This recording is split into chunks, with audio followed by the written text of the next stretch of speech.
A paz do Senhor, meus irmãos, é com prazer e satisfação que estamos aqui mais uma vez no EBD Podcast, em síntese. É uma realização do DENEC, Departamento de Educação Cristã da Igreja Evangélica Assembleia de Deus no estado do Rio Grande do Norte, presidida pelo nosso pastor Martim Alves da Silva, tendo na pessoa do diretor do DENEC, pastor Reinaldo Odilo. E estamos mais uma vez com a lição, hoje tratando, cada um de nós aqui, hoje nós estamos aqui com o nosso irmão Moab, Francisco, e a minha pessoa, Toniel Félix. Estamos para tratar juntamente com os irmãos, estamos adentrando neste novo trimestre, neste segundo trimestre da nossa lição deste ano de 2023, a lição de número 1. Nós vamos tratar hoje de um assunto primordial e muito caro à nossa igreja, e inclusive ao próprio Evangelho. A lição hoje de juvenis, nosso tema de número 1, no caso a lição está baseada em vários temas e traz a ideia da própria encarnação do Senhor, do sacrifício vicário de Cristo na cruz do Calvário. A lição, de uma forma geral, ela vai trazer justamente a missão do Senhor Jesus, e, em contrapartida, também a própria atitude, a própria prática cristã de cada um de nós como membros desse corpo, membro do corpo de Cristo. E na lição de número 1, hoje, o tema ele está baseado em João, capítulo de número 1, versículo de número 1 e 2. Evangelho segundo João, capítulo 1, versículo 1 e 2. A lição de número 1, hoje nós vamos tratar aqui juntamente com os irmãos, neste espaço de tempo que temos, sobre o seguinte tema: Ele se fez carne por amor a nós.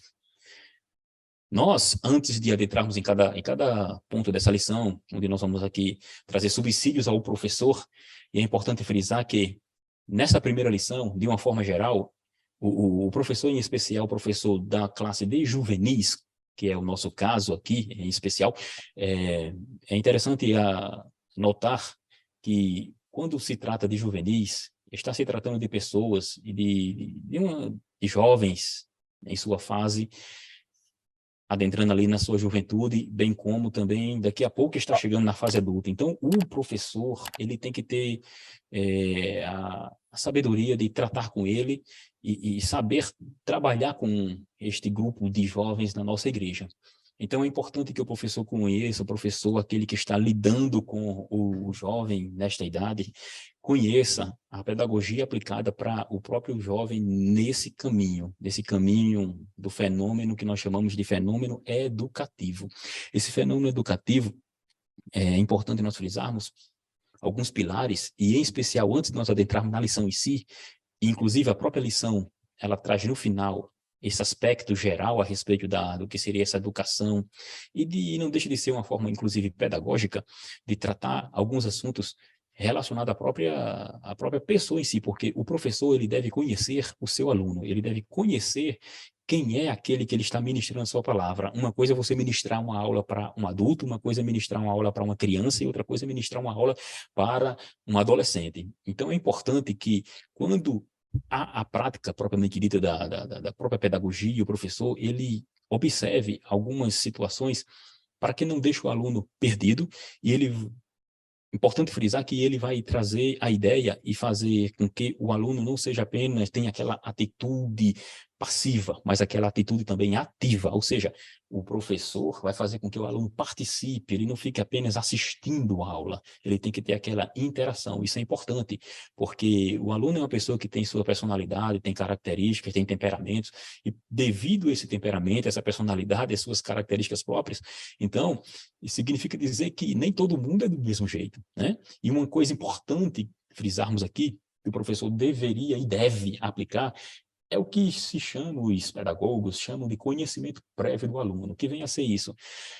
O conhecimento prévio, você vai utilizar o conhecimento básico ou anteriormente que o aluno tem sobre determinado assunto. Nunca é demais deixar ele falar, nunca é demais deixar ele participar, porque ele vai trazer a ideia daquilo que ele conhece, daquilo que ele já aprendeu, ou mesmo que seja equivocado o conhecimento que ele tem, nunca é demais deixar ele falar, para que cada um de nós, na qualidade de professor, trabalhe em cima do que ele entende, e às vezes você vai também tirar de sua mente certos conceitos de forma errada.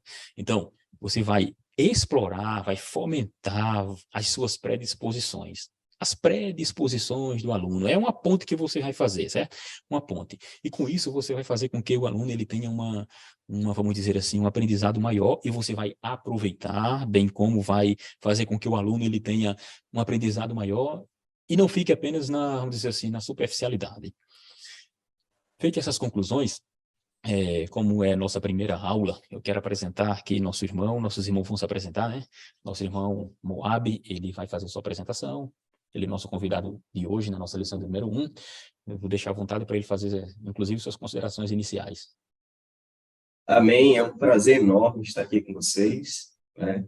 E, de fato, é um desafio enorme também para o professor, tendo em vista que nós estamos diante de uma geração que questiona, né?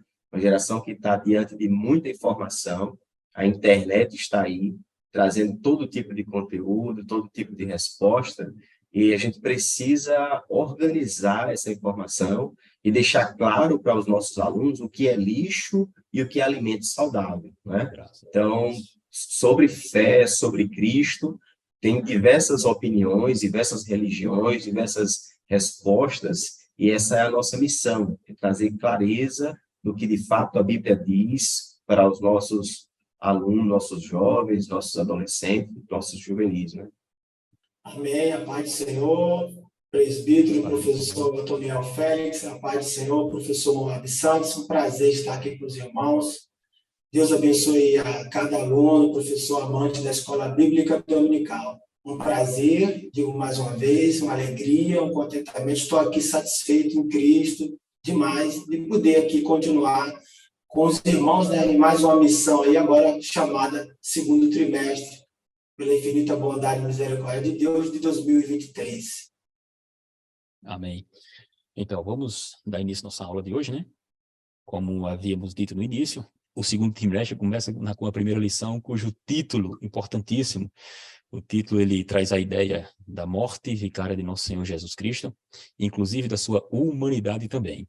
O título vai apresentar esses dois, de forma geral, esses dois parâmetros, vamos assim dizer, porque a encarnação, ela não seria interessante se não houvesse a morte e a sua própria ressurreição, porque um vai depender do outro. E a importância da encarnação do Senhor nada mais é que para trazer para cada um de nós a justificação, a salvação que Deus, o Pai, prometera desde os primórdios, inclusive lá em Gênesis, capítulo 3, versículo 15, primeira promessa concernente à redenção da raça humana. A lição de número 1, ela vai tratar sobre essa humanidade e essa, vamos dizer assim, a encarnação de nosso Senhor Jesus. E quando falamos na encarnação, é importante, inclusive, lermos o primeiro versículo que vai justamente dar base para o tema principal de hoje. Ele diz assim: no princípio era o verbo, e o verbo estava com Deus, e o verbo era Deus. Ele estava no princípio com Deus. João capítulo 1, versículo 1 e 2. O autor da lição, ele divide a lição em alguns tópicos. O primeiro é porque ele se fez carne. O segundo é ele morreu em nosso lugar. E no terceiro tópico aqui, ele vai falar sobre Jesus, ele se entregou completamente. E assim ele conclui. Ou seja, existem 3 tópicos na lição tratando a respeito da encarnação e o motivo da própria encarnação, bem como ele vai também trazer nos subtópicos os motivos e o porquê da própria encarnação do Senhor Jesus. Quando falamos sobre a encarnação, irmãos, uma pergunta que sempre surge é: o que seria essa encarnação do Senhor, né? Porque ele, sendo Deus, se fez homem, como diz a Bíblia. O que seria essa encarnação? Porque a nossa lição, o comentarista ele vai fazer que foi preciso ele abrir mão, Jesus, foi preciso abrir mão temporariamente de sua glória. E quando tratamos desse assunto propriamente dito, a encarnação do Senhor, fazendo referência ao abrir mão da sua própria glória, o professor que vai ensinar para a classe de juvenil, é bom ter em mente e passar para ele a ideia do que seria essa vida, vamos dizer assim, pré-existente de Jesus Cristo. Quando falamos sobre essa vida pré-existente de Jesus, surge algumas dúvidas, bem como surge soluções nas Escrituras Sagradas. A vida pré-existente de Jesus Cristo é reconhecer que o Senhor Jesus, ele não teve um início quando nasceu fisicamente. E o porquê desse nascimento físico. Isso é importante nós tratarmos um pouquinho aqui, professores Moab e Francisco, porque quando falamos da encarnação de Jesus, nós estamos tratando justamente de um momento na vida do Senhor, do que nós chamamos de... eu vou usar o termo técnico aqui, que Paulo vai dizer em Filipenses 2, 5 até o versículo 7, um termo técnico chamado de doutrina da kenosis. O que significa isso? É a doutrina pela qual vai demonstrar o esvaziamento do Senhor. Apesar de muitas concepções que há nela, uma coisa importante, e é importante que o professor já desde agora ensine para o moço, o adolescente que está na classe dele, para, neste tópico, demonstrar que a vida de Jesus ela é pré-existente. Jesus é um ser que existe antes de todas as coisas, antes de todos os tempos. E com isso você faz com que demonstre a própria natureza de Jesus, a sua natureza divina. Irmão Francisco, nesse caso, quando nós falamos a respeito dessa natureza divina, a própria glória do Senhor e esse esvaziamento do Senhor Jesus Cristo, o professor ele teria que se atentar justamente nisso, nessa ideia, para que o aluno, já desde a tenridade, entenda que nosso Senhor Jesus ele tem uma existência muito anterior à própria sua humanidade, não é assim? Verdade, professor, presbítero Otoniel Félix, e tudo começa quando a gente parte motivado a pensar por que foi que ele deixou essa glória. Ele escolheu esvaziar-se, né? Tornar o homem humano. Quando a gente para fazer essa pergunta, olhando para a Bíblia, a gente consegue a resposta. Para experimentar aquilo que faz parte da nossa própria natureza, para se parecer conosco. Para ser, para que lá na frente o inimigo, por exemplo, não tivesse condições nenhuma de dizer, olha, bem, você veio para cá, se fez carne, ok?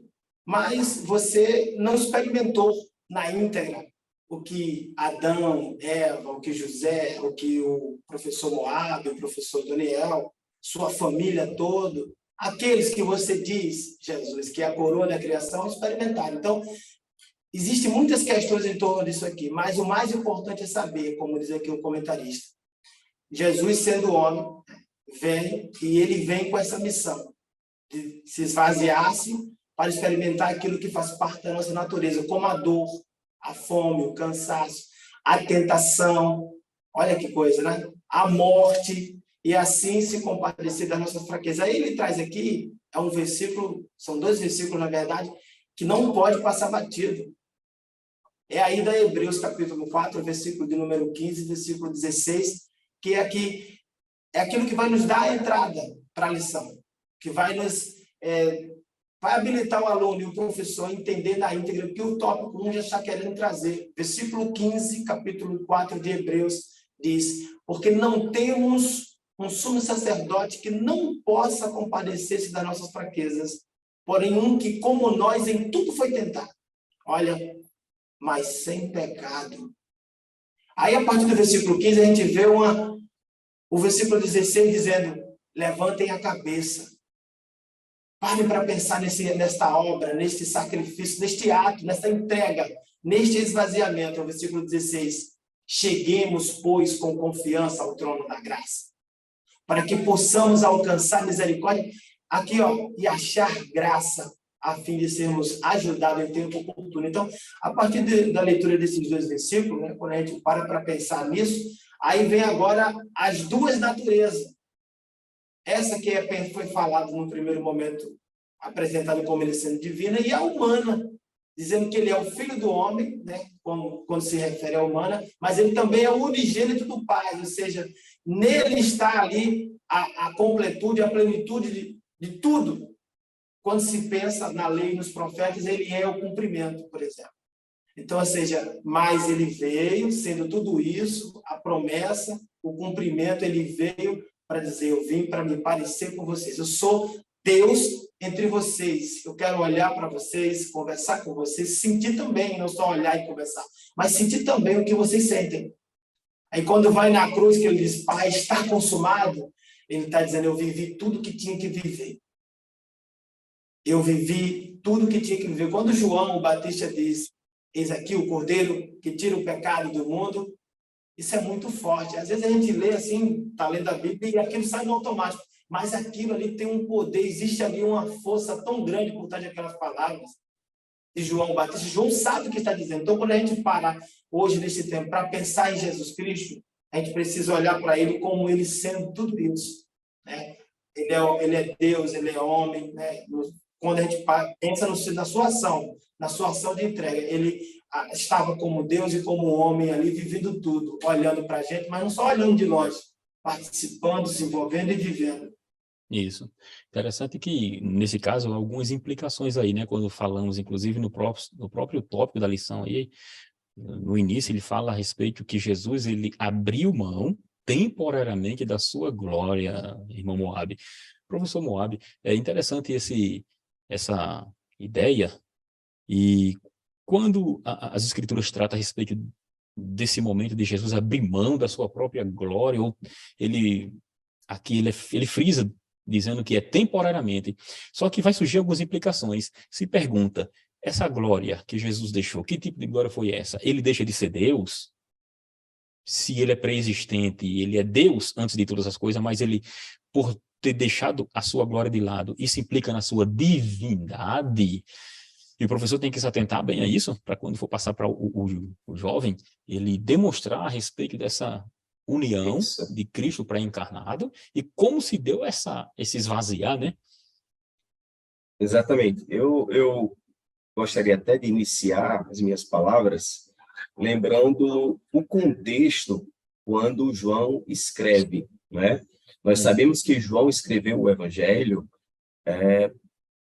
já no final do primeiro século, quando já tínhamos Marcos, Lucas e Mateus com suas obras já circulando, vamos dizer assim. Então, os evangelhos sinóticos, né? Então, após esse tempo, já no final do primeiro século, quando provavelmente os demais apóstolos já estavam até mortos, João, já velho, né? Provavelmente embora o texto não cite o nome de João, mas acredita-se que foi João por conta de algumas evidências. Isso. E João, partindo do ponto que foi João que escreveu, né? João, ele está em um contexto onde o gnosticismo está ganhando força, não é? Isso. Pessoas que não acreditavam na encarnação de Cristo, por entender que não seria possível, tendo em vista que a matéria é ruim, né? Não seria possível o divino assumir forma humana, né? Então, João ele já inicia o evangelho diferente dos outros evangelhos. A gente observa que enquanto os evangelhos, os demais, estão apresentando uma genealogia, né, João vai muito mais para trás. Ele vai para a eternidade. Ele vai apresentar a divindade de Cristo, que era o que os judeus não estavam aceitando. Então, João começa dizendo, no princípio, se você voltar e chegar no princípio, lá, o verbo já está lá. E o verbo está com Deus, e o verbo está lá sendo Deus. E ele reforça quando ele diz, todas as coisas foram feitas por ele, e sem ele nada do que foi feito se fez. Então, antes de entrar no processo de encarnação, é interessante que o professor ele apresente para a classe essa glória da divindade de Cristo, né? Para fazer sentido depois o esvaziamento. Então, a partir do momento que o professor traz à classe e mostra a divindade de Cristo, verdade é essa que a sociedade e as religiões não querem aceitar. Elas colocam Jesus como um ensinador, elas colocam Jesus como um profeta, ela coloca Jesus como alguém equivalente a um líder religioso, né? Revolucionário, mas não colocam Jesus como Deus. Então, quando eu começo essa exposição afirmando biblicamente a divindade de Cristo, que era o propósito de João nessas palavras, aí, do outro lado, o homem caído, aí você começa a perceber essa ação de aproximação do homem para com Deus, né? Onde o próprio Deus, ele aproxima-se do homem. E para finalizar essa minha palavra sobre esse esvaziamento, eu gostaria de dar ênfase também, se eu olho para Cristo, Deus, eu olho para alguém que tem glória. E isso me faz lembrar quando o profeta Isaías, ele teve aquela visão do Senhor em um alto e sublime trono. Observa que diante daquela visão ele não consegue se firmar. Ele diz: ai de mim que estou perecendo, porque sou um homem impuro. Então, a glória de Deus, a santidade de Deus, a majestade de Deus, ela é destruidora diante do pecado. Ela destrói o pecado, ela limpa. Então, quem está em pecado não subsiste diante da glória de Deus.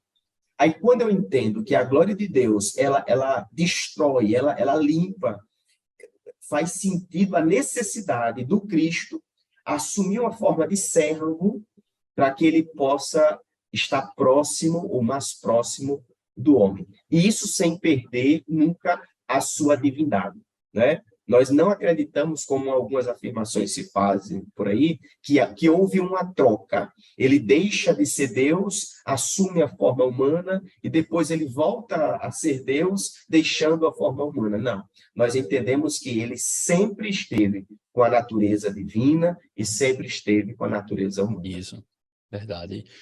Professor Francisco, o professor Moab falou algo interessante com relação a própria motivo, vamos assim dizer, um dos maiores motivos apologéticos do apóstolo João com relação ao seu evangelho, que é para defender justamente a humanidade de Jesus. Ou seja, isso é importante frisar porque, devido, como ele disse, o gnosticismo, que era muitos cristãos gnósticos não acreditavam, como ele bem frisou aí, a respeito da matéria, por ser, no entendimento deles, a matéria e o corpo aí seria mar, então o divino não poderia ter essa união, e é bem importante frisar isso, o professor Francisco, inclusive, sobre essa questão, porque quando nós tratamos desse assunto, a gente não tem como tirar da mente, e como o próprio professor Moab falou, não sei se você pensa dessa forma, ali está a aplicação do que chamamos de união hipostática. Aí você vai dizer, mas o que significa isso? Estamos numa classe de juvenis, o aluno da classe de juvenis, é importante já saber que esses termos faz referência à união de Cristo como Deus, antes de todas as coisas, e como homem. Ou seja, ele era Deus e ele se fez homem, não deixando a sua humanidade. Professor Francisco, nesse caso aí, com relação a essa união hipostática do Senhor, você acha que, nesse momento, dessa união, ele bem frisou aqui, mas é importante frisar mais uma vez a respeito do momento, se Cristo, nesse momento, a respeito dessa união, a glória dele, que faz referência à sua própria divindade, ela seria diminuída? Como é que se aplicaria esse caso, assim, de uma forma prática para os irmãos entenderem muito bem? Perfeito. João, quando ele está ali narrando, versando, trazendo a sua missiva para aquele público que já foi falado aqui pelo professor Moab Santos, ele traz ali, hoje nós temos a Bíblia em capítulo e versículo, né? Ele traz hoje aqui, a gente pode citar assim, João 10:30, onde Jesus olha para aqueles que estão ali e diz: eu e o Pai somos um. Eu e o Pai somos um. 10:30. Quando a gente olha para João 17, ali aquele texto da narrativa do comentário sacerdotal, aquele momento ali onde Jesus faz sua oração sacerdotal, a gente vê que Jesus fala para os que estão ali, só que tem um momento que ele está falando para os que estão ali, tem um momento que ele parece olhar para o céu, para o Pai, que diz: agora glorifica-me tu, ó Pai, com aquela mesma glória, com aquele, me coloca naquele mesmo momento. Olha só que coisa linda, que fala, hein? Que eu tinha contigo antes da formação de todas as coisas. Então, ou seja, Jesus vai ensinando, ele vai falando, enquanto ele vai falando para aquele público, ele vai dizendo: olha, eu estou aqui Aos que pensam, como diz o professor Moab, né, que Jesus ele deixou de ser Deus quando estava entre os homens. Aos que pensam muitas coisas sobre a vinda de Deus, o Deus Filho, a este plano que cá estamos. Mas uma coisa a gente precisa deixar certo, né, que ele não mudou, e quando, como diz o escritor aos Hebreus, né, nele não há mudança nem sombra de variação. Então, mas aquilo não é dito só para o tempo onde está instituído o colégio apostólico. Vale também para o tempo que Jesus está formando esse colégio. Vale para o tempo também onde ele diz, né, João, versículo 1 do capítulo 1, que no princípio ele era o verbo. Então, todos os momentos, as fases que a gente olhar, pensar Jesus na antiga aliança ou na nova, a gente tem que partir por esse prisma. Eu e o Pai somos um. Né? Claro que a teoria do esvaziamento ela é importante para a gente porque ela traz para o aluno, para o estudante da Bíblia, a ideia de que ele veio se parecer conosco, mas ele não deixou de ser quem ele era, nunca. Isso. Não há mudança nele, variação. Interessante que quando o nosso irmão, o professor Francisco, trata desse assunto, já adentrando no ponto 1.2 da lição, que vai justamente trazer essa identificação da pessoa de Cristo com o próprio Pai, né? 1.2 da lição, a lição também vai trazer sobre a respeito da própria pessoa de Cristo, vai demonstrar a identidade do Senhor. Inclusive, eu e o Pai somos um, professor Moab. Interessante porque o termo aí, esse termo, eu e o Pai somos um, vai demonstrar justamente uma unidade na divindade, bem como uma separação de pessoas. Isso é importante frisar para que as pessoas não vejam Jesus como o próprio Pai. Não é assim. A teoria e o nosso entendimento bíblico, Jesus não é a pessoa do Pai. Nós cremos em um Deus que é Pai, é Filho e é Espírito Santo. Por isso que chamamos de pessoas da Trindade. Na divindade há uma unidade. Por isso que quando ele diz eu e o Pai somos um, se você for o professor, é interessante falar isso para o aluno, que em grego, esse somos um, que é a língua do Novo Testamento, e que o João utilizou, né? Eu e o Pai somos um, esse somos um, ele é pluralizado, ele é neutro, ou seja, ele identifica as pessoas, que eles são diferentes, a pessoa do Pai é um, e a pessoa do Filho é um. Por isso que é eu e o Pai somos, ou seja, tem um plural, e esse um, ele faz referência à unidade. Da mesma forma, é importante frisar isso, no capítulo 1, versículo 1 de João, no princípio era o verbo estava com Deus, e o verbo era Deus. Às vezes pode passar despercebido para cada um de nós, mas como havia dito, a forma da frase na tradução sai dessa forma. Só que em língua grega, ali está fazendo a diferença entre a pessoa do Pai, na divindade, a pessoa do Filho, na divindade, que é distinto do Pai como pessoas, mas na divindade são um.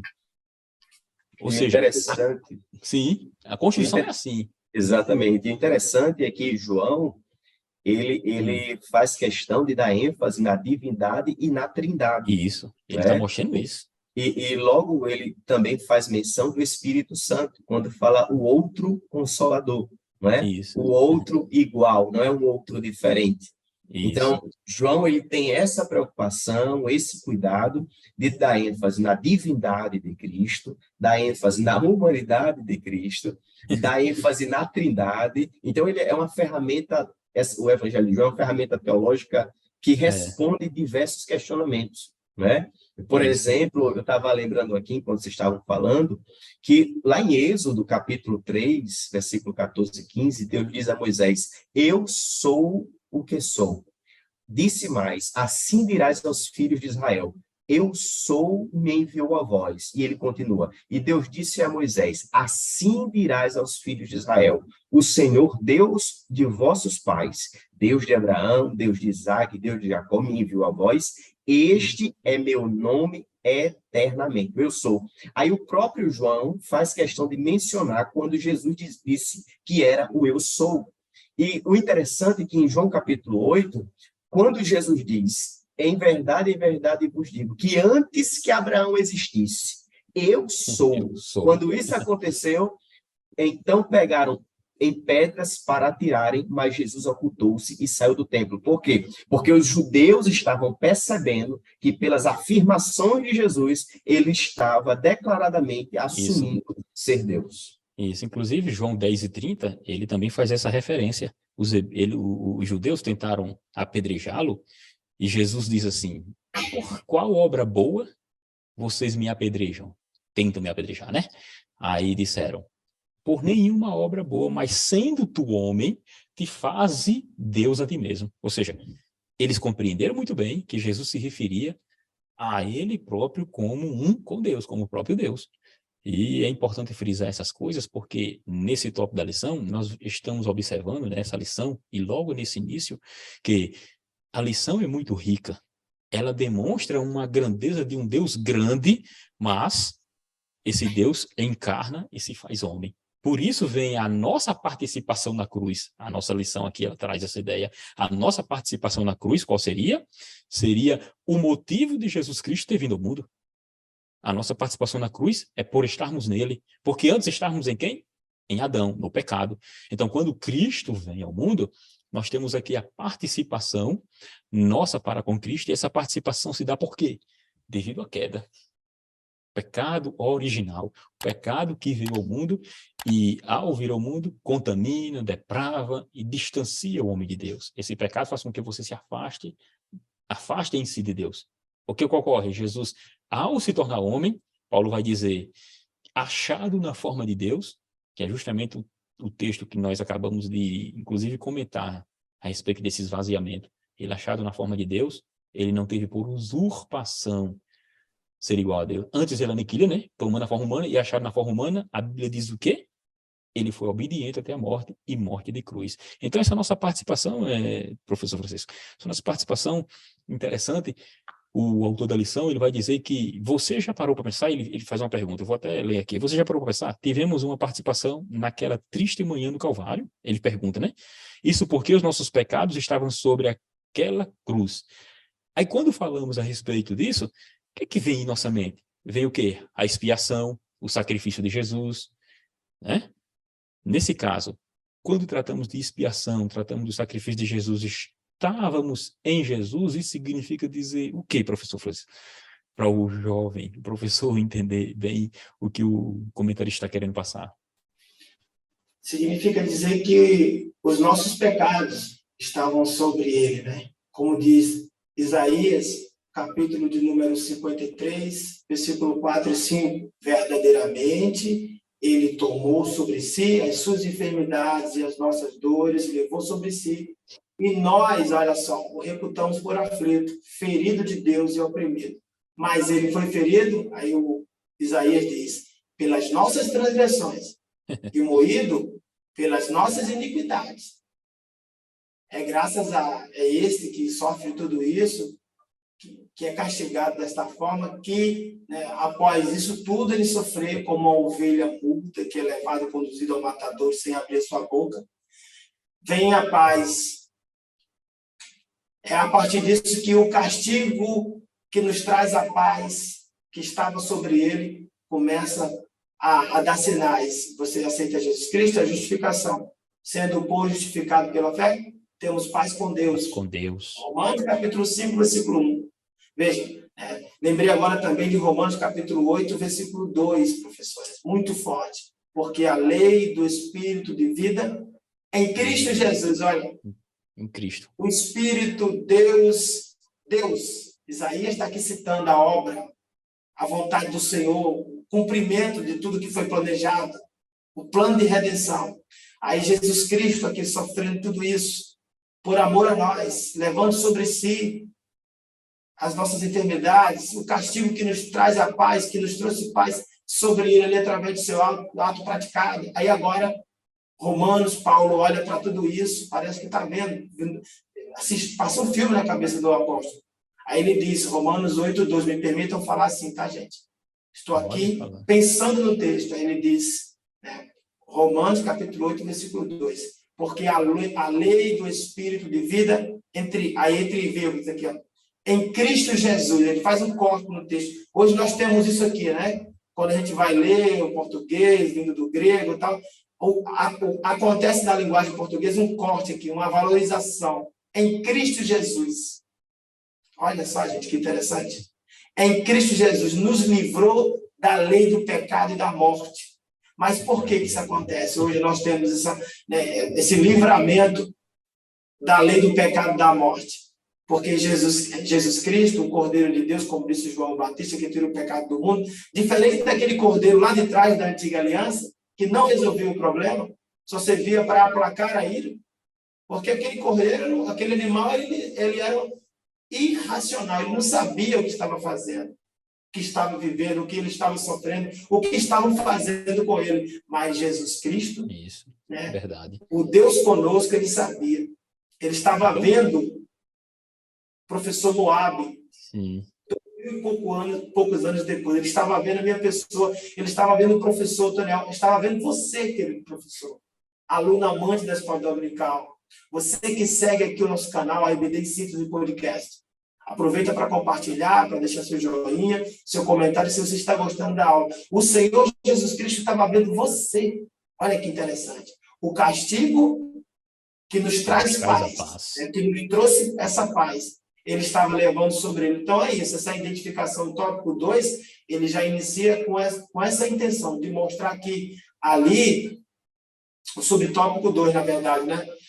Ali, quando a nossa participação na cruz tem a ver com aquilo que nos representa, nosso erro, o original e o praticado, né? Pecado praticado e original. Ali nele, e ele resolvendo a questão diferente daquele cordeiro lá de trás, que ia lá, só servia para placar a ira. Vamos já falar sobre isso, do sacrifício. E ele agora, quando ele diz, né, Pai, está consumado, ele fala, resolvi o problema. Agora isso. Vamos seguir. Interessante, professor Francisco, professor Moab, que é justamente aí que as coisas vão se encaixando. O assunto vai se encaixando. Quando você fala sobre o cordeiro, sobre o sacrifício, sobre a sua morte, você vê e o profeta Isaías citando esse texto ao professor. É importante fazer esse link para o aluno, de que ele está demonstrando o motivo do primeiro tópico, da encarnação. A necessidade de Jesus, de fato, ter encarnado. A necessidade dele ter vindo ao mundo e feito o homem. Porque, caso contrário, não teria como a profecia se cumprir e não teria como ele ser o sacrifício de Deus que tira o pecado do mundo, o Cordeiro de Deus que tira o pecado do mundo. E eu acho interessante porque a estrutura dessa lição, ela ficou muito bem elaborada, tanto que você observa o contraste aqui no primeiro tópico, quando fala da divindade de Cristo, e o primeiro tópico termina falando da nossa participação na cruz. Aí você encontra Deus, e do outro lado, termina falando da humilhação, maldição e morte. Então, esse processo aí só se entrega a ele, de fato, um Deus que ama o homem, né? Porque se você analisar alguém que está em um status elevado, ela nunca que vai querer se submeter a uma humilhação, né? Aí, em Gálatas, o apóstolo Paulo diz, capítulo 3, versículo 13, Cristo nos resgatou da maldição da lei. Como? Fazendo-se maldição por nós, porque está escrito, maldito todo aquele que for pendurado no madeiro. Quem deveria estar pendurado no madeiro? Nós. E quem esteve pendurado? Cristo. Então, ele esteve lá e a nossa participação se encaixa aí, porque eu deveria estar pendurado no madeiro. E por amor a nós, o Deus assume forma humana, permite ser humilhado, permite ser preso, né? Isso tudo de forma consciente, nada, em nenhum momento ele foi pego de surpresa, né? E permite estar em uma posição de maldição.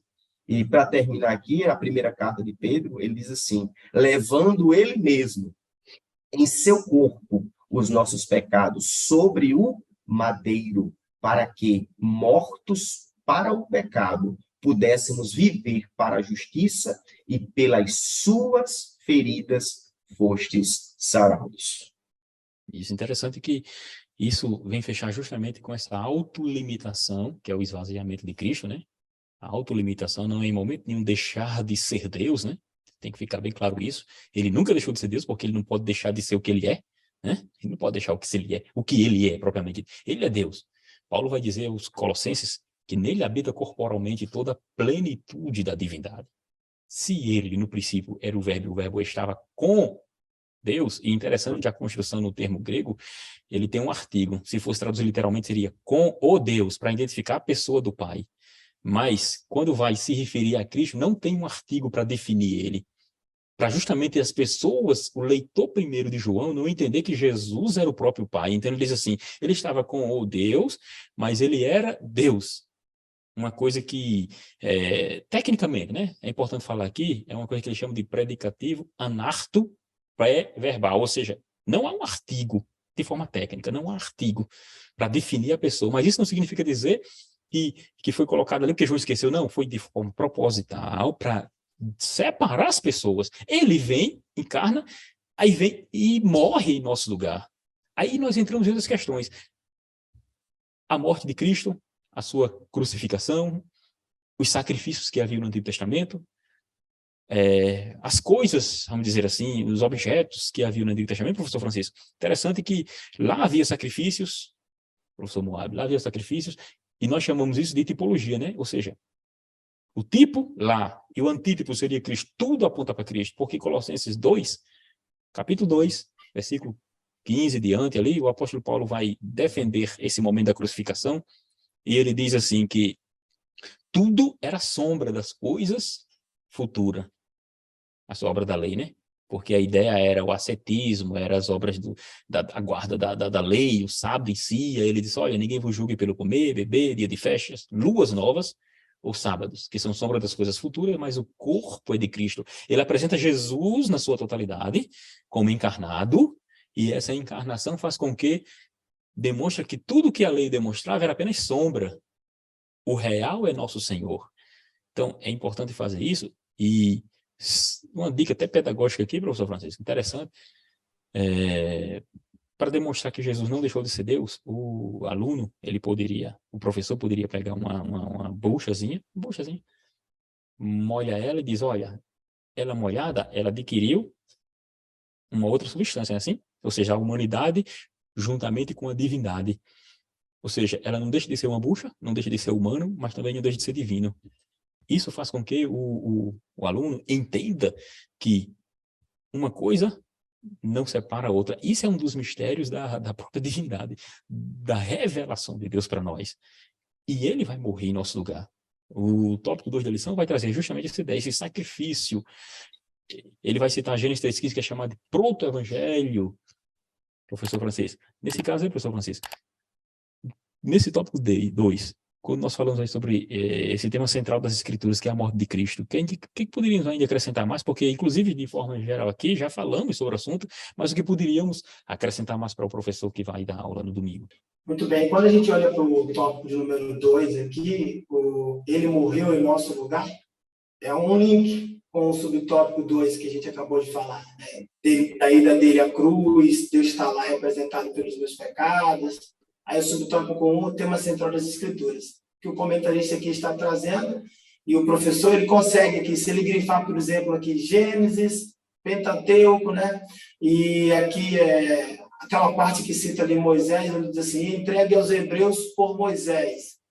Está se falando daquilo que foi instituído, o sacrifício. Deus instituiu isso e deu a Moisés, disse, confie isso aqui aos hebreus e seja praticado. Então, ou seja, quando a gente olha para Gênesis, quando a gente olha para os 5 primeiros livros, Gênesis, Êxodo, Levítico, Número, Deuteronômio, o que a gente vê? A gente vê ali o que o comentarista diz aqui, que é o tema central das Escrituras. O tema central das Escrituras. Ele diz aqui, a salvação da humanidade mediante o sacrifício de Jesus. É o tema central das Escrituras. E Gênesis mostra isso. Quando a gente olha para as Escrituras, desde lá de trás, Gênesis capítulo 3, por exemplo. O homem peca, Deus aparece, pergunta, né, a viração do dia pergunta onde está Adão, ele se esconde, porque reconheceu que viu que estava nu. E a partir daquilo ali, o versículo 7, no afã, professor Moab, de se esconder, de esconder a sua nudez, porque tinha pecado e agora o pecado lhe condenava. Ele era conhecedor, ele sentia a leitura que ele fazia daquilo. Quando ele olhava para ele, para a esposa, né, para a mulher dele, a Eva, aquilo era como se condenasse, uma sensação de culpa. E nada condena a consciência tranquila, mas aquela consciência de tranquila não tinha nada, tranquilidade ali não existia nada. Então, ou seja, no versículo 7, o que a gente percebe?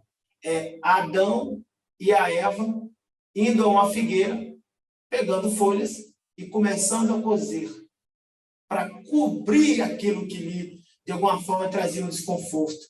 Veja, o homem, isso aponta para hoje, o homem com as suas saidinhas, me permita falar assim, com as suas intenções de esconder. Veja que não resolve a questão. Ele foi a folha de figueira, vegetação, versículo 7 do capítulo 3. Quando a gente começa a ler, continua lendo, versículo 21 do capítulo 3, um salto, né?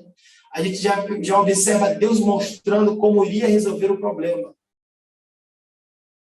Aqui a gente vê, como o professor que falou, o proto-evangelho. Aqui a gente vê o versículo 15, a gente vê a promessa de como isso tudo acontecia, Gênesis 3, mas o versículo 21 é o que me chama mais atenção.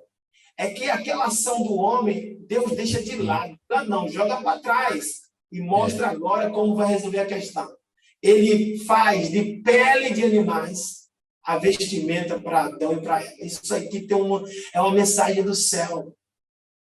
Mostra aqui o que Moisés vai receber lá na frente, deve ser instituído para os hebreus, está tipificado aqui. Ele mata um animal, o Senhor mesmo providencia, e dá a veste para Adão e para Eva. Temporariamente, né? Porque aquilo ali não resolve a questão. Era só a sinalização. Não resolve a questão porque o pecado continua sendo passado. Continua até hoje, nós estamos aqui, por causa de Adão e Eva, pagando um preço. Justamente. Então, ou seja, professor, veja que coisa linda. O Deus que se envolve tanto com a gente, com a situação, né, que agora vai dizendo, olha, vocês vão precisar repetir esse ato, o ato do sacrifício. O ato sacrificial, né? De agora o animal ser morto, mas era só para encobrir, ou seja, para aplacar, para naquele momento ali a questão ser temporariamente, sabe? Isso. Vamos dizer assim, não é deixada de lado, mas vista por Deus com um olhar de misericórdia. O Senhor vê aquilo ali como se fosse um sinal. Eu vou trazer o perfeito. É isso. Então, esse sistema sacrificial, professor Francisco, ele tinha um propósito. O sistema sacrificial no Antigo Testamento. É verdade. Ele anunciava aquilo que estava para acontecer, não é? Eu estava lembrando agora, porque como a gente está falando do contexto das Escrituras já anunciando, quando Jesus ele é morto e ressuscita, né? Ele vai ao encontro dos discípulos que estão a caminho de Emaús, né? E os discípulos estavam atribuindo tudo aquilo que havia acontecido à liderança religiosa, atribuindo aos romanos, como se Jesus fosse pego de surpresa, né? Então, Jesus começa a conversar com os discípulos e ele fala algo muito importante, que está lá em Lucas, capítulo 24, no versículo 25 a 27, Jesus diz assim, ó nécios e tardos de coração, para crer tudo o que os profetas disseram. Porventura, não convinha que Cristo padecesse essas coisas e entrasse na sua glória? Olha aqui o finalzinho. Ele mesmo explica as escrituras, né? Isso, e começando por Moisés, Meu Deus, os profetas, explicava-lhes o que dele se achava em todas as escrituras. glória a Deus. Então você percebe que tudo já estava escrito, tudo já estava explicado, só que é como se eles estivessem cegos para compreender e perceber que em Cristo era o cumprimento. Isso. Interessante que o comentarista da lição vai dizer que é importante que se saiba que o sistema de sacrifícios lá da antiga aliança não incluía toda a humanidade, ele diz. Contudo, a morte vicária de Cristo, ele fala assim, É em verdade. favor de todos os homens. Então, partimos do princípio que o que havia no Antigo Testamento era um tipo, né, do que haveria de vir lá na frente, que seria Jesus. Ele apontava, ele indicava Jesus Cristo. Então, se indicava Jesus Cristo, está escrito em João 3,16, porque Deus amou o mundo de uma tal maneira que deu seu Filho único para que todo aquele que nele crê não pereça, mas tenha vida eterna. Todo aquele que nele crê. Então, o sacrifício de Cristo agora vai abranger toda a humanidade, né? E quando falamos em toda a humanidade, nessa questão da humanidade em si, então Jesus não, o sacrifício dele não é para algumas pessoas em especial, para um grupo seleto de pessoas. Logo, não devemos confundir eleição, predestinação, com o sacrifício de Cristo na cruz do Calvário. Porque uma coisa é quando tratamos da eleição que seria em Cristo, ou seja, o sacrifício de Cristo abrange toda a raça humana, mas ele alcança aqueles que creram em Cristo. Professor Francisco, lembrei-me que, na verdade, está escrito em Efésios capítulo número 1, versículo 4 e 5, que diz que é nele, em Jesus, né? Nele, sempre o termo vai estar assim, nele. Nele. É importante até nós lermos esse texto, né? Eu vou querer até que o irmão leia aí, abra a escritura nesse versículo, 4 e 5, professor Francisco. Efésios capítulo 1, versículo 4 e 5, porque é importante nós lermos esse texto para demonstrar a abrangência do sacrifício de Cristo e como ele vai alcançar a pessoa. Como ele vai alcançar. Efésios capítulo 1, versículo 4 e versículo 5. Ali nós falamos do que seria a eleição e a predestinação da própria igreja. Porque uma vez o homem está caído, né? Efésios, capítulo 1, versículo 4 e 5, diz Isso. assim, como também nos elegeu nele antes da fundação do mundo, para que fôssemos santos e irrepreensíveis diante dele em amor, e nos predestinou para filhos de adoção por Jesus Cristo, para si mesmo, segundo o beneplácito de sua vontade. Então, professor Moab, para que as pessoas não fiquem assim, não entendam de forma errada, há uma eleição e há uma predestinação, não é assim? Se Jesus morreu por todos, há uma eleição e uma predestinação. A eleição é em Cristo. Quem creu em Jesus, ele está eleito, né? A ser predestinado, a ser conforme a própria imagem do Cristo e a ser também co-herdeiro, e assim temos toda uma sistematização do que seria essa salvação. Porque Romanos capítulo 5, versículo de número 6, diz que ele morreu pelos ímpios, inclusive. Se ele morre pelos ímpios, não foi por pessoas boas, né? Então, seu sacrifício e o motivo, como a nossa lição está trazendo, o sacrifício no Antigo Testamento vai demonstrar, professor Moab, esse momento da própria ação, vamos assim dizer, da salvação em Cristo Jesus. E a garantia do resultado está em Cristo. É por isso que a gente pode aplicar a palavra predestinação. Porque quem está em Cristo tem toda a garantia e pode-se dizer, como a Bíblia diz, somos mais que vencedores. Verdade. Né? Porque se essa sustentação fosse em nossas obras, nós não teríamos essa garantia. Então, não teríamos a certeza que chegaríamos Estávamos perdidos. Exatamente. Então, quando o Espírito Santo traz essa clareza no nosso entendimento, e nós cremos, né? Quem crê no Senhor Jesus, como diz as Escrituras. Então, quando nós cremos, essa verdade passa a ser nosso fundamento, como a Bíblia diz, que a fé é o firme fundamento. Então, quando nós nos firmamos nessa palavra, crendo em Cristo, que veio para nos salvar, é como se estivéssemos entrando dentro de uma embarcação com um destino certo, né? Com tudo já resolvido. E aí, por estar em Cristo, né, nós não... E é importante entender nesse detalhe aí, que as boas obras da igreja não é para conquistar a salvação. Né? Por estar em Cristo, o nosso comportamento muda. Por estar em Cristo, a nossa vida é diferente. E é isso que vai ser até abordado durante o trimestre nessas lições. Então, nesse momento aqui, é importante que o aluno entenda que Cristo nos dá ousadia, como está escrito em Hebreus, de entrar no Santo dos Santos, porque toda a dívida foi paga, não só de uma pessoa, mas de todo aquele que crê. Então, crê no Senhor Jesus e será salvo tu e a tua casa, como foi Paulo falou para o... E interessante isso aí, porque como nós estamos falando desse sistema sacrificial, e há essa representação de Cristo, Cristo crucificado, o comentarista da lição traz a questão da morte no mundo antigo, ele fala a respeito da crucificação, e de certa forma nós já passamos aqui, já falamos inclusive sobre esses assuntos em si, e ele também traz um assunto importante aqui já no tópico 3, dizendo que ele se entregou completamente, ou seja, se entregou à própria morte completamente. E o propósito dele, professor Moab Francisco, dessa entrega tem um motivo.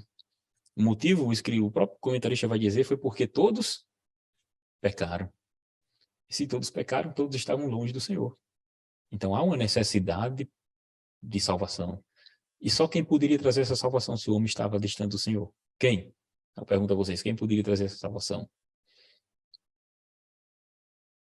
Só o próprio Deus, né? Tomando a iniciativa de nos salvar. Isso.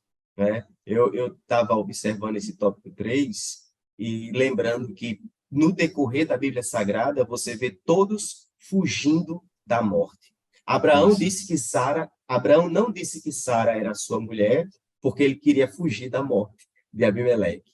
Jacó fugiu para não ser morto por Esaú.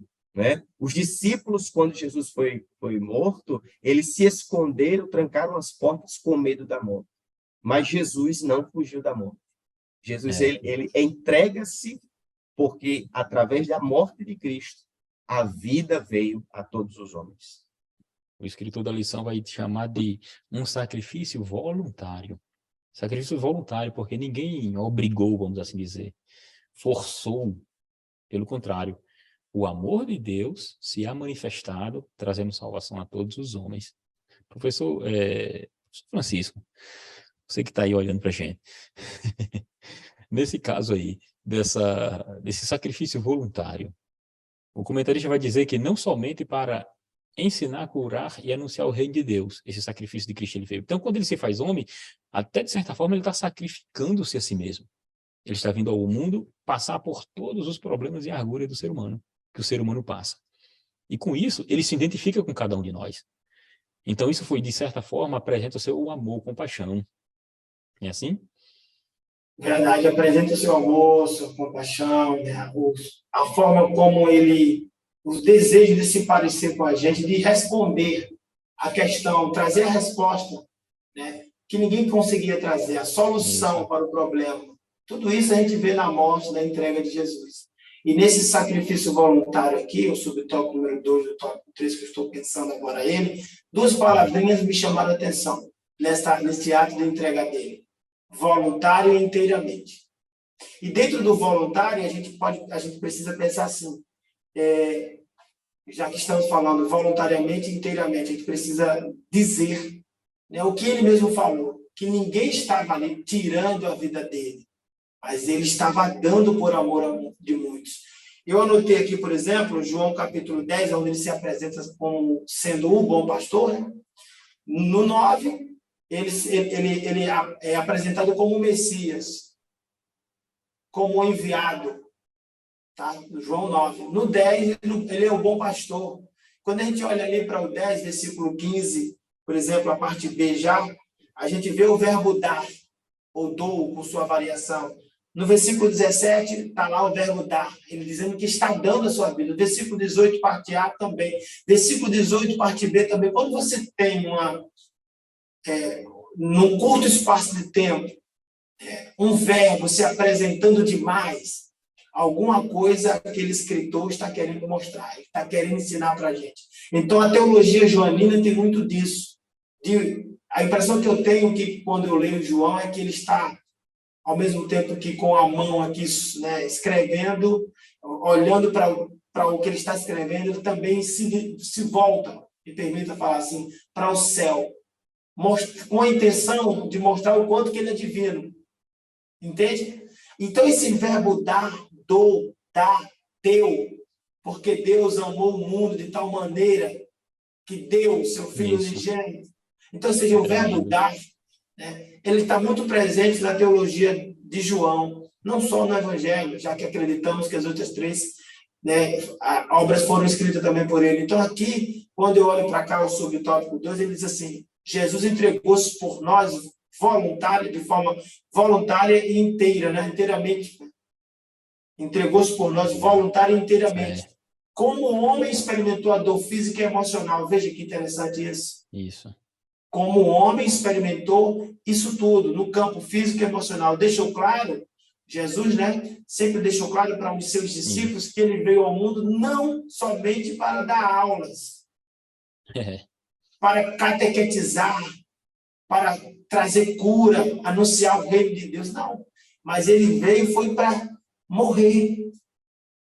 Isso, em algum momento, trazia um espanto para o meio do povo, para o meio dos seus seguidores, mas ele sempre estava dizendo: o Filho do Homem não tem onde descansar a sua cabeça. Então, palavras assim, afirmativas como essa, mostram que Jesus sabia o que estava fazendo ali. Eu não vim aqui só para dizer: tragam as turmas, tragam as multidões, e eu vou responder as questões mais difíceis. Não, eu vim aqui, vocês precisam saber, para morrer. Para morrer. Então, isso ainda hoje choca muitos, né? Quando a gente está lendo as escrituras, os que estão lendo ali, os novos conversos pela primeira vez, até conhece alguma coisa do relato sobre o Cristo, mas quando vai ali lendo e percebe que no final vai dar naquilo, há quem se entristeça. Mas eu quero dizer que aí está a vitória da igreja. Nesta entrega, nesta morte. E aí, como disse o professor Moab, no assunto depois disso, né? Que ele agora se apresenta como aquele que venceu a morte. Então, ele não veio a este mundo tenebroso por causa dele mesmo. Todavia, Jesus veio para nos salvar. Embora o Salvador tenha sido acusado de blasfêmia e de traição, professores, em uma corte civil, ele não foi apenas vítima de uma injustiça cometida pelo Sinédrio, né, ou por Pilatos. Há quem, às vezes, queira dizer, nas suas pregações, valorizar muito isso aqui, que o inocente foi morto, e o Sinédrio tem culpa, e Pilatos também. Tudo bem, você quer trazer isso para a sua pregação? Maravilha. Mas não esqueça que Jesus foi punido pelo próprio Deus, para que hoje você tivesse vida. A comentarista, ela fecha com chave de ouro, professores. Ele não foi apenas vítima de injustiça cometida pelo Sinédrio ou por Pilatos, uma fala muito usada hoje por um certo tipo de teologia aí que quer se referir a Jesus Cristo como revolucionário, mostrar que ele também foi vítima da sociedade, que homens cruéis tiraram a vida dele. Opa, peraí, não é isso que nós estamos aqui estudando. Esses homens, eles faziam parte de um contexto, eram elementos. Foram veículos usados pelo Satanás e pelo próprio Deus também. Deus está no controle de tudo. Tá? No momento algum, ele sai da história. Então, ele não veio, quero valorizar mais uma vez, ele não foi apenas vítima de uma injustiça cometida pelo Sinédrio por Pilatos. Isso aconteceu? Aconteceu. Mas ele não foi apenas vítima de injustiça. Jesus foi punido diante de Deus aqui em nosso lugar por amor à humanidade. Então, Jesus Cristo estava sendo entregue pelo próprio Deus. O Senhor estava fazendo nele ali, cumprindo nele a sua vontade. O caráter punitivo ali, que eu quis me expressar, quis dizer aqui, é o seguinte, é que o sangue foi derramado. Quando a gente vai estudar a palavra punição no seu conceito real, quando a gente vai tanto para pensar ela no contexto do povo hebreu ou dos helênicos, a gente vai ver que essa palavra, ela, tanto numa língua ou noutra, ela é muito rica. Então, aqui está a vontade de Deus sendo descarregada toda em Jesus. Verdade. Ele tinha que viver aquele momento, né? O cálice não podia ser tirado. Então, assim, a gente não pode romantizar a cena. É por isso que Deus abençoe todos em nome de Jesus. Interessante que, nesse caso aí, a gente também chamaria de a teologia da substituição, né? Penal, ou seja, o que era para nós, Cristo tomou sobre si, né? Mas como nós já estamos caminhando para o final, mas é muito bom estar aqui, poderíamos falar de horas e horas. Eu queria só chamar a atenção de 3 palavras, né? A palavra vicário, né? Expiatório e propiciação. Propiciação. Né? Vicário, porque foi algo Jesus ele fez o sacrifício substituto, ele veio para a posição, né? Então, o sacrifício é vicário por quê? Porque ele assume o nosso lugar. É expiatório porque ele retira, através da sua morte, a culpa e a condenação que estava sobre nós. E a questão da propiciação, no Antigo Testamento, a gente conhece, né, o propiciatório, né, a tampa, né, da arca. E a palavra propiciatório, ela vem de tornar propício, né? Antigamente, os povos, quando iam entrar numa guerra, eles ofereciam oferta aos deuses para que os deuses fossem propícios a eles na batalha. Aí o apóstolo Paulo, em sua carta aos Romanos, no capítulo 3, versículo 23 ao 25, ele diz: ao qual Deus propôs para propiciação pela fé no seu sangue, para demonstrar sua justiça pela remissão dos pecados dantes cometidos sob a paciência de Deus. Então, Cristo é a nossa propiciação. Amém. Aleluia. Através de Cristo, Deus está favorável a nós. Graças a Deus. Amém. Meus irmãos, infelizmente o tempo voa, né? E estamos chegando ao final de mais uma lição do nosso trimestre. Hoje na lição de juvenis, cujo tema foi tratado por cada um de nós aqui. Esperamos que o professor, no domingo, ele realmente seja uma bênção para cada classe, para o irmão, a irmã que vai assinar, e lembrando-se que ele se fez carne por amor a nós. Então, como considerações finais, eu gostaria de ouvir nosso irmão Moab, já para nós encerrarmos. É importante a ênfase deste ponto, né? Que tudo que a gente falou até esse momento não foi necessidade divina, foi necessidade humana. Foi iniciativa divina para resolver uma questão, um problema que nós construímos. Essa foi a resposta do anjo para Maria. Ele se chamará Jesus, porque ele salvará o homem dos seus pecados. Aleluia. Professor Francisco. Amém. O que Cristo fez por nós e o que podemos fazer pelo reino de Deus. É a temática que nós estaremos aí estudando durante todo o trimestre. E hoje, a lição, como vocês acompanharam aqui, foi uma bênção. Isso aqui é só uma antecipação, um momento, né? Nós antecipamos aqui alguma coisa, um pouco de tudo que vai acontecer durante todo o trimestre. Então, Deus abençoe os professores, Deus abençoe os alunos amantes da Escola Bíblica Dominical. Orem pelos alunos que vocês têm, talvez vocês, de repente, só tenham 10, 8, 7, mas eu quero dizer uma coisa para vocês. Foram esses que o Senhor te confiou. De repente, você tem uma sala com 40, 50, da mesma forma. Deus te deu cada um. Então, nunca entre numa sala de aula de qualquer forma. Não valorize o que não precisa ser valorizado e aproveite o tempo, porque ele vem e nós estamos falando sobre ele aqui. Amém. Isso. Deus abençoe todos vocês, em nome de Jesus. Amém. Deus abençoe cada irmão, cada professor, cada aluno, cada telespectador, né? Cada internauta que está nos vendo nesse momento, nos ouvindo. Louvamos a Deus pela sua vida. Esteja conosco a próxima vez. Não deixe de compartilhar, não deixe de nos seguir aí, né? Para receber justamente, como sempre dizem os experts, né? Clica aí no sininho que você vai receber toda semana nossas lições. Deus abençoe. Damos graças, Senhor, a Ti, em Teu nome te louvamos. Amém.